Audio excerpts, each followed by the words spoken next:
Telangana CM Revanth రెడ్డిని Godrej industries ప్రతినిధులు రాకేష్ స్వామి సౌగతో వినియోగి కలిసి ఆయిల్ ఫామ్ సాగు విస్తరణపై నివేదిక ఇచ్చారు. ఖమ్మం జిల్లా గుబ్బగుర్తిలో 300 కోట్లతో తెలంగాణలోనే తొలి ప్రైవేట్ సమీకృత ఆయిల్ ఫామ్ కాంప్లెక్స్ త్వరలో ప్రారంభం కానుంది. దీనిపై సీఎం రేవంత్ తో సంస్థ ప్రతినిధులు చర్చించారు. ఈ ప్రాజెక్టు ద్వారా 700 మందికి ఉపాధి లభిస్తుందని సీఎంకు వివరించారు.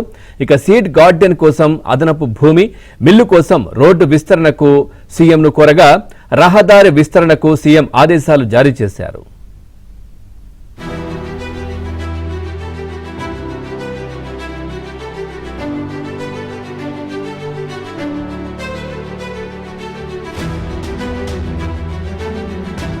సాగు విస్తరణపై నివేదిక ఇచ్చారు.